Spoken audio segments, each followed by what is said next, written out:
Hello and welcome to the Sifted podcast. I'm Freya Pratty, Associate Editor here at Sifted. So Europe's legal tech sector is having a really strong run at present. Companies in the space raised around 900 million euros in 2025, and 2026 has seen that total overtaken already, with companies raising 1 billion euros already and obviously 6 months of the year left to go.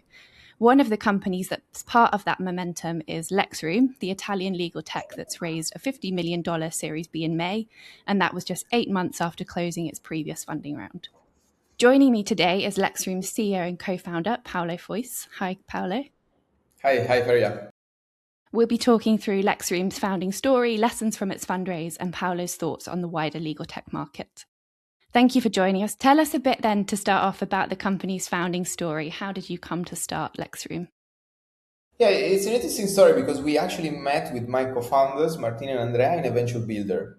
So we decided we all wanted to be entrepreneurs at different times in different places. And then we joined this venture builder, which is called Reef in Italy, and we met there. It was beginning of 2023, so January 2023. And when we met, there was a big fuzz and a big noise about ChatGPT because it launched a couple of months earlier. So we were all looking at that technology, and we were saying we were finding ways of applying it into the world, right? It's interesting because Martina, my co-founder, studied law, and prior to funding Lexroom, he also founded another startup. And she brought the idea of saying, okay, guys, I think this technology in the legal sector is going to be a revolution. So we started looking into that, and we realized right away that it was going to be a complete revolution. And the large language models were going to be the reset button on legal technologies, on legal tech market.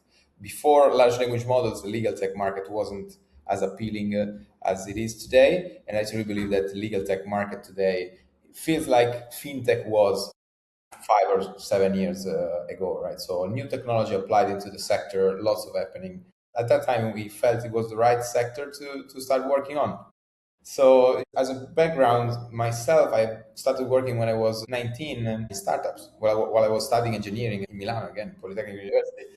And I've always wanted to build. So I've always been around startups, in startups, around startups. I spent now what is 10 years in that environment. And I was looking for the right opportunity to build my own company after my last startup. Martina studied law, and Andrea, which is our third co-founder, has an AI background, and he was doing computer science, computer vision before large language models came out. So when large language models came out, he realized right away, okay, I need to be on top of this technology. So Andrea today is our AI wizard. Okay, that's a perfect combo of experience, it sounds like. As I outlined to start with, legal tech is an ever-growing industry. What's distinctive about Lexroom among that kind of cohort of companies? Yeah, when we started, we realized right away by speaking with hundreds of lawyers at the beginning that large language models were great at elaborating language, but they were not great at elaborating very complex legal concepts and cases because the missing link between basically that and large language models was data. The always updated legislation, case law, and sector-specific legislation that composes the legal corpus of each country in the world, right? Each country is composed by a set of laws, a set of case law that is interpreting the law, especially in civil law countries, and sector-specific regulation. Given that we are in Europe, there is a lot of regulation, the privacy regulation, AI Act regulation now, there is consumer regulation, tax regulation. So it's very fragmented also, and lawyers are very specialized. I realized that if we manage to bring data in and large language models to lawyers, especially the ones doing a lot of research heavy work, it was going to be an incredible product for them. So we started right away with that vision. So starting data first and then building the stack on top.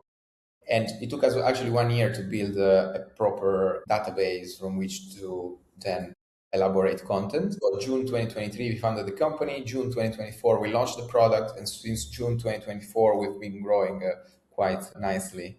And today we have tens of thousands of lawyers that use the product.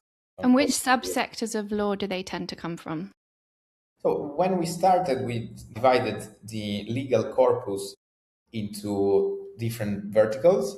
Now we cover all of them. So we have more than 13 different verticals spanning from civil law to criminal law to tax law to family law, IP, so intellectual property law, everything you can imagine. The vast majority of our customers are focusing on litigation, and litigation tends to be around civil law litigation.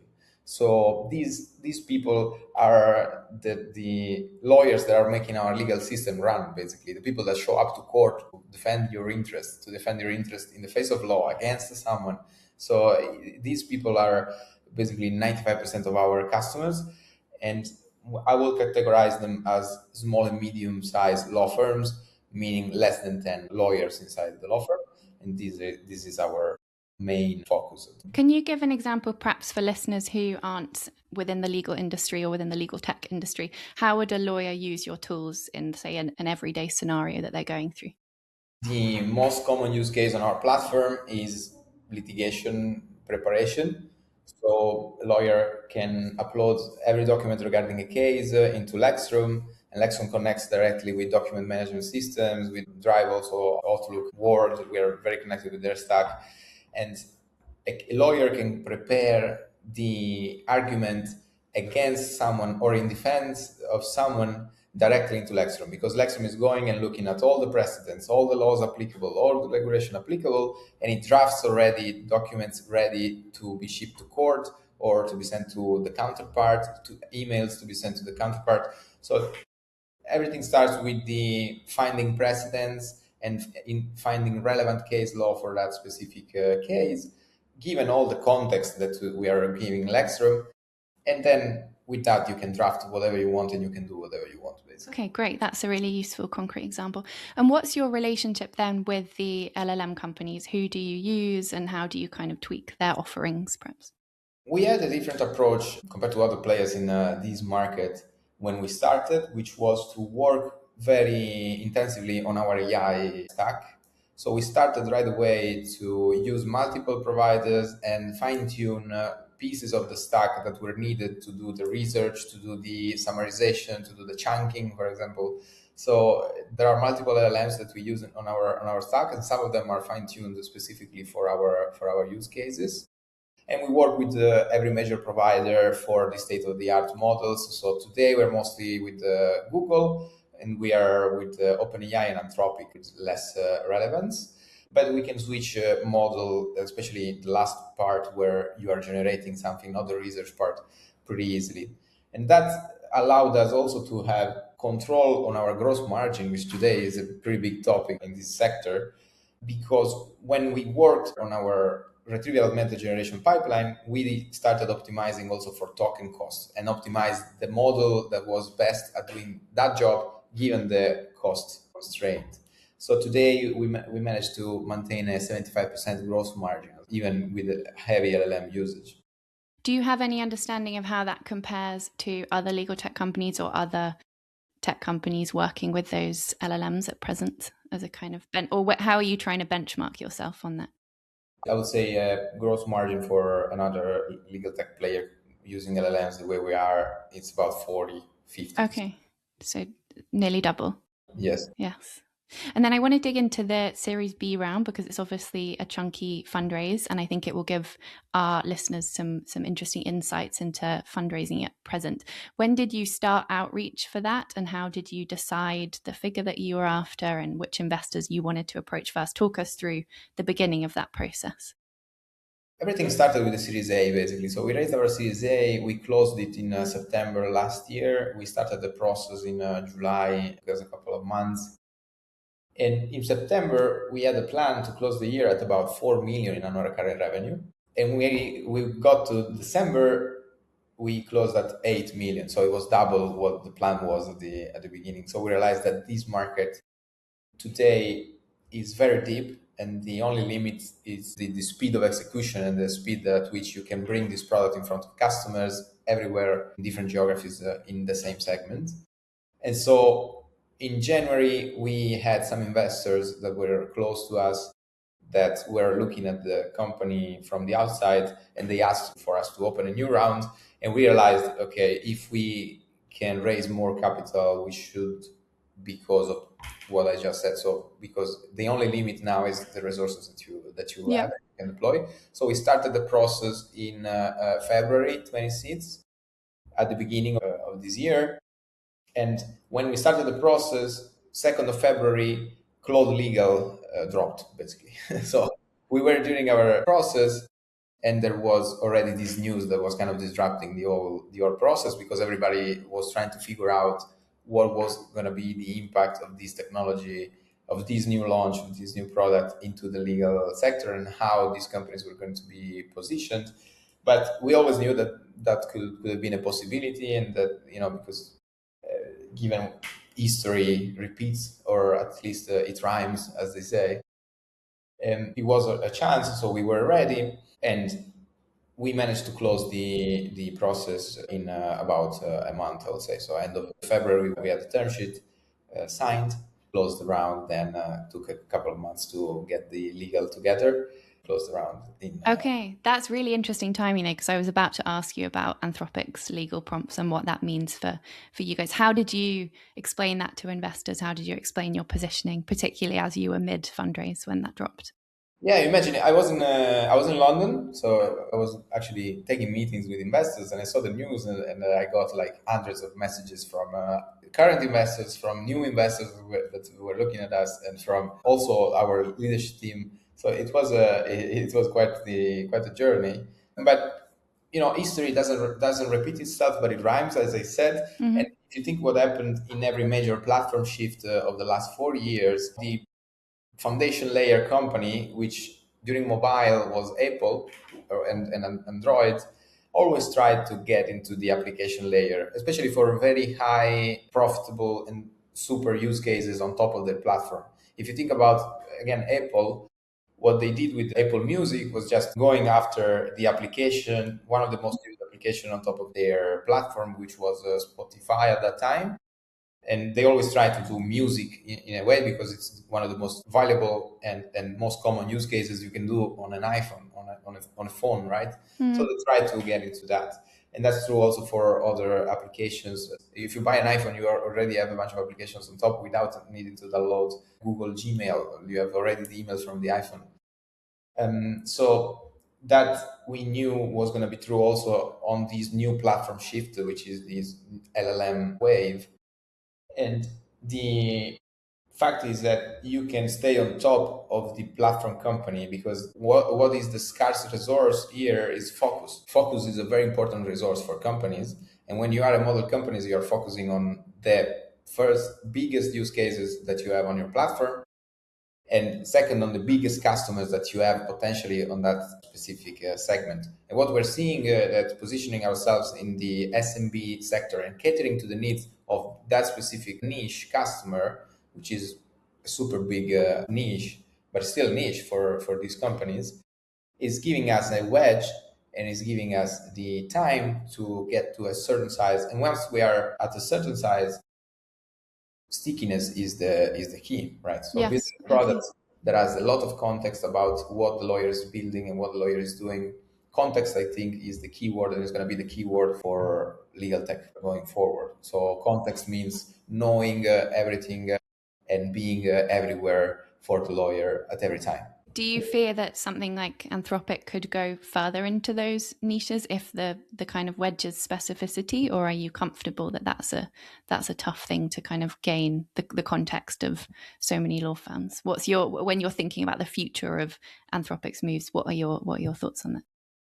I think the wedge that today we have, so I think about it in two ways. One is wedge, and so differentiation today. Mm-hmm. One is like long-term Yeah. moat compared to these companies. So today, the key differentiator is that we have the data on top of our platform, or at the bottom, depends on how you look at it. And that is why customers today are buying Lexroom. Reliable answers, traceable data, always updated, and it's kind of a guarantee for them, right? So they trust the brand, they trust the go-to-market motion that we have.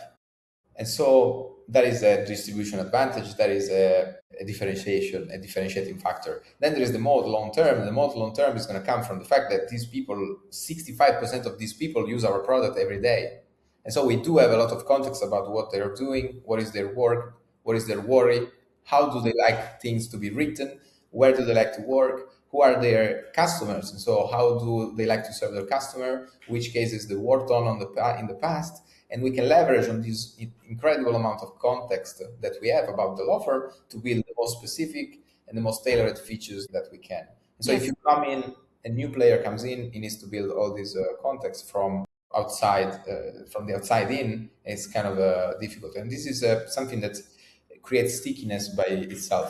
And it's also being able to do things that on the platform that today you cannot do on model companies. There are certain features that are not in Anthropic's roadmap or in OpenAI roadmap. Yeah, exactly. I thought that for the market, as in terms of listed companies, seemed to move so strongly after that news, but actually the prompts themselves weren't particularly sophisticated, right? It's the depth. I guess it was a signal of the potential of what a model maker could do, but I was surprised at the actual depth of the prompts was not revolutionary. It's not. I think there is a lot of attention that goes around these companies, which is rightfully so because they are revolutionizing what's possible to do with technology. It's incredible what they're doing.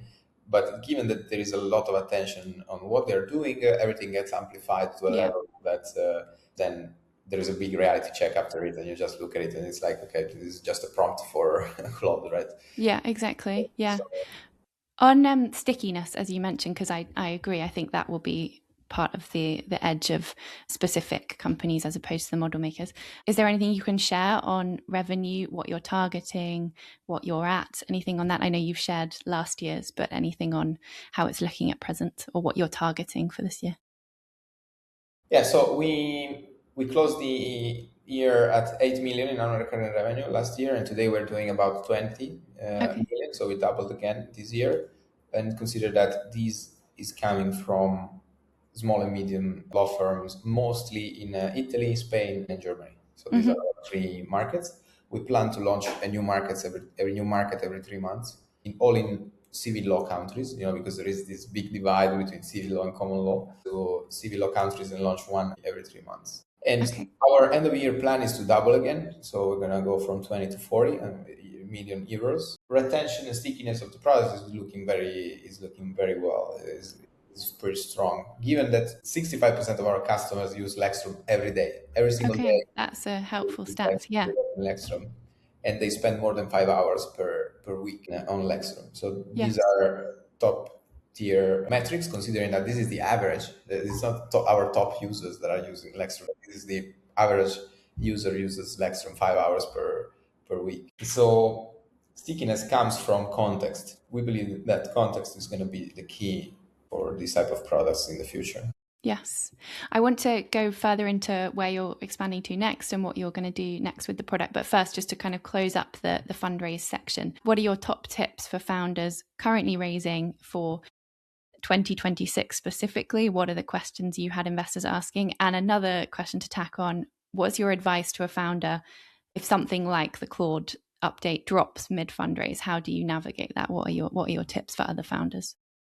So coming from experience, I think today we are in the industrial revolution act 2, right? So this technology is going to be completely transformational in our sector. It's going to change jobs so much. It's going to change industries so much. And I think also investors are having a hard time in imagining the space for your company or for companies in general in the future, given foundation layer companies and given also what's happening in the market and how your industry is going to look in the future. So I think when fundraising, you need to have at least an idea on where everything is going to go, and you need to have at least an idea on where your company is going to position given that landscape. And then you just have to find people that do believe in that story and do see that happening in the market, right? I think that is the number one topic that I would address, especially in software and especially in AI software, in vertical software, and especially in all other types of companies that are doing something in the AI, in the tech space.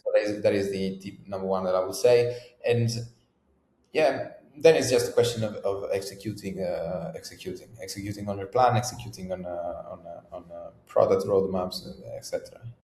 Were there questions you found yourself being asked in the Series B that weren't coming up in the Series A? What was the kind of change of questioning That from was, investors?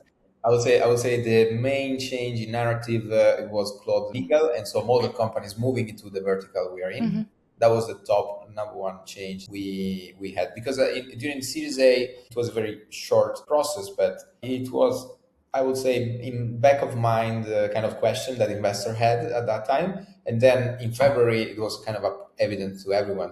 And you gave a bit of a hint about where you're headed next, but can you talk us through which markets you're going to and how you've decided which ones are the best to head to? Yeah, so we're going to go into all civil law countries in Europe. In Europe, we have more than 26 legal systems different Mm-hmm. across each other. So the focus is going to be rolling out a solution tailored to each market, one every 3 months. All Okay. civil law countries, because our AI engine is built specifically for civil law problems, for civil law research, which is a bit different compared to common law, and that's going to be the focus. Then we're going to use these products, which is the research and the drafting part, to acquire customers in new geographies, in a very, especially in the same segment we are in today in Italy, which is SMB, the SMB Mm-hmm. segment. And then we are expanding the product vertically into this segment, building more features on top of what we already have. Our goal is to make our customers successful as much as possible with AI. And there is a lot of things that today they do that can be improved with AI, starting with legal work, but then also administrative work. Because if you're a single lawyer working alone, you're running your own business, right? So you need support in running your own business. And we like that angle, especially because this tech stack for these people historically has been a computer and a printer, right? So it was pretty basic. So there is a lot of space to build for use cases that are legal adjacent. So product expansion is going to be key, and especially what you can do today with AI in development is incredible. So we're shipping features that would have taken us 6 months, 3 weeks. Possibilities are endless today, I would say. The only thing that matters are customer needs. So we're going to focus on that expansion geographically and product wise. Okay. On the point about product expansion, I was talking recently to someone who was saying the new AI tools for software development are amazing, but it means that keeping focus is hard because you can kind of build anything you want quite quickly. And having the customer in the loop is really increasingly important because you can go down a route and build something. What are your tips for other founders in this new era of being able to build very quickly? How do you stay focused? How do you decide what you're working on? Can you share some tips on that? Because I think that's something I understand other founders are grappling with the new tools that have come to market. 100% the case now. I would say that there was a time, I think it was pretty short, but there was a time that it seemed like you don't need to do even product management anymore, because if you think about what product management is deciding what to build and when to build it, right? And who for, right?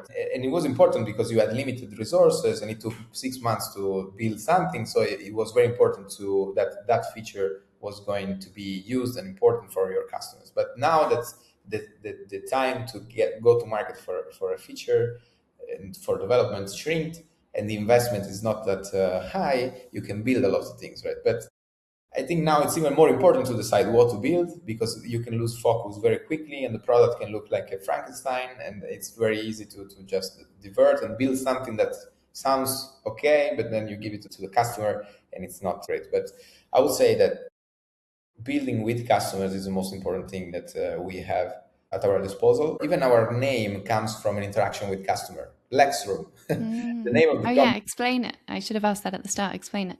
Yeah, I should have told you, but the name of the company comes from one of the conversations we had at the beginning with one customer, and this lawyer was the partner of a small law firm in Italy, but pretty prestigious. Was working since the 70s.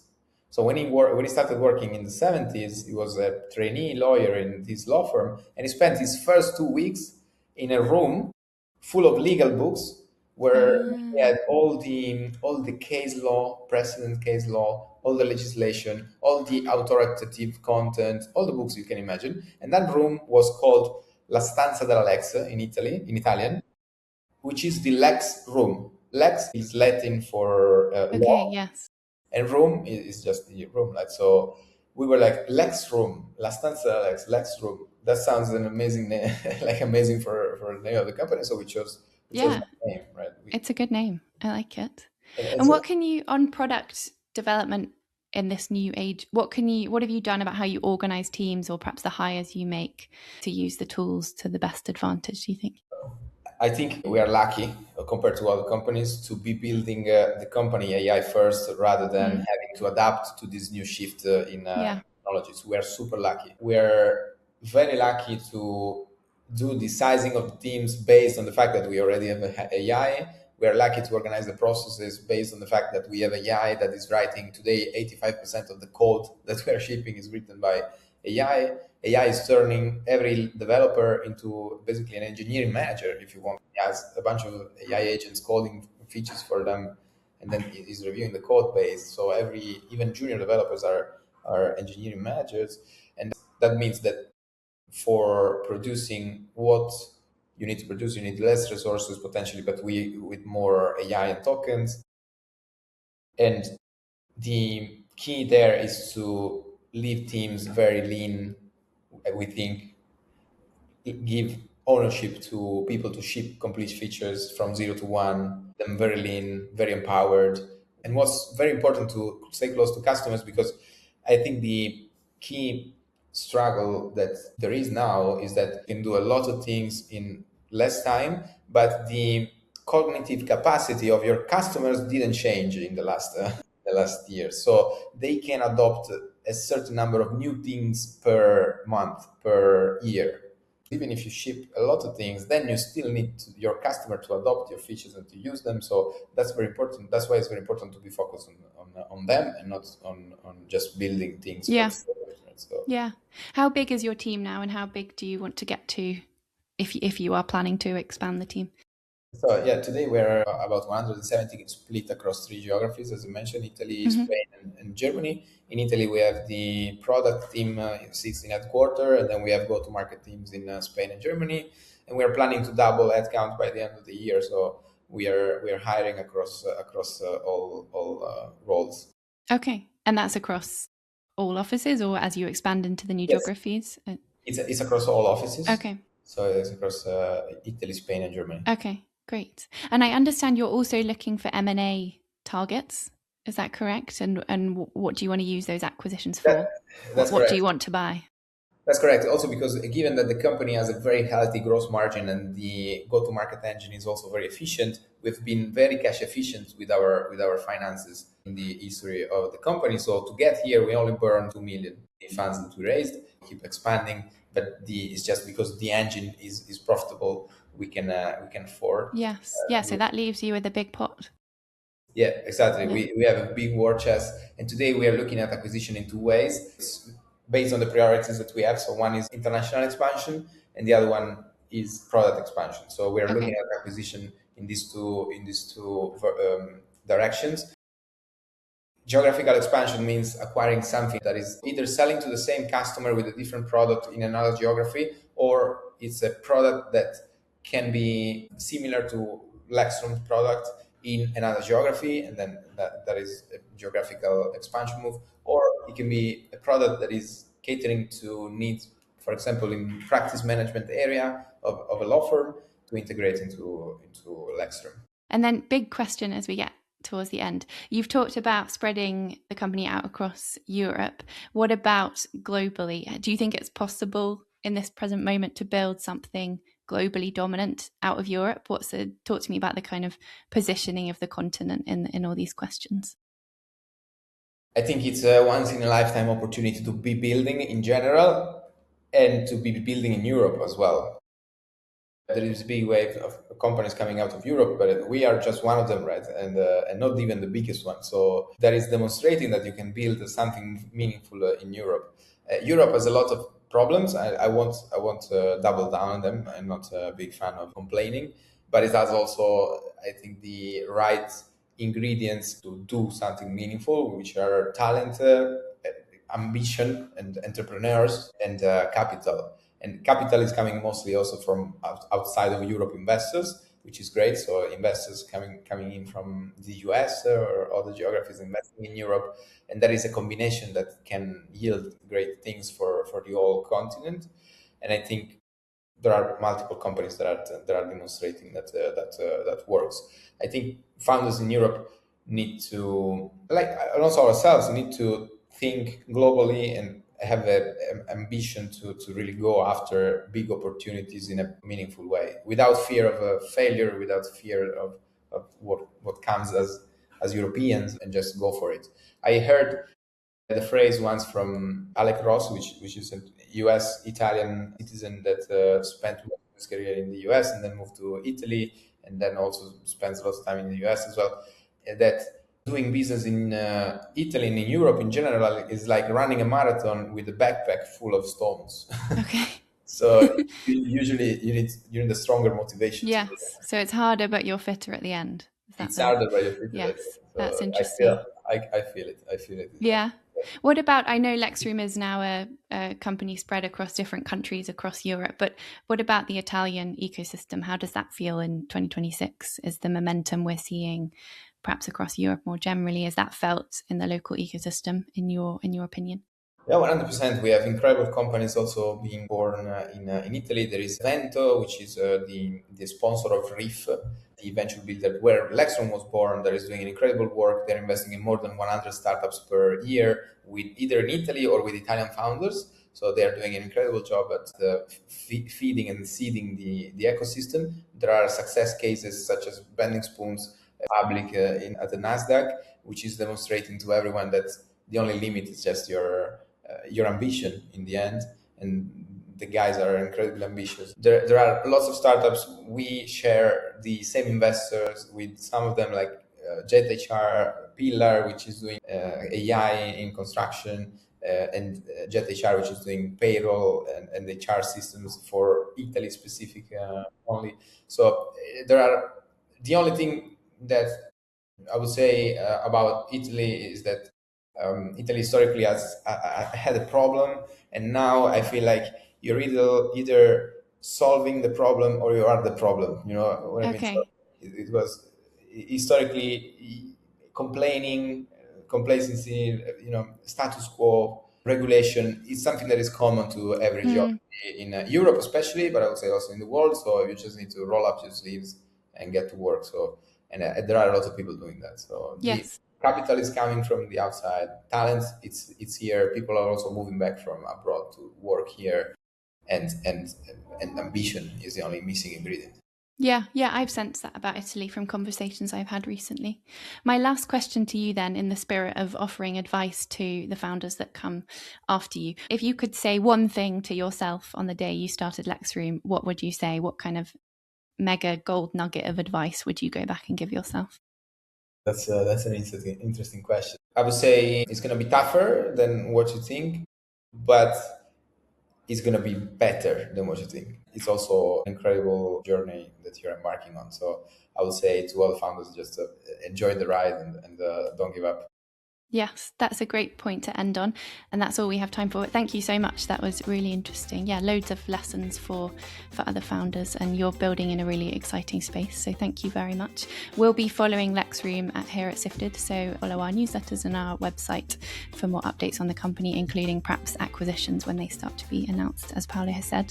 Thank you. Thank you, Freya.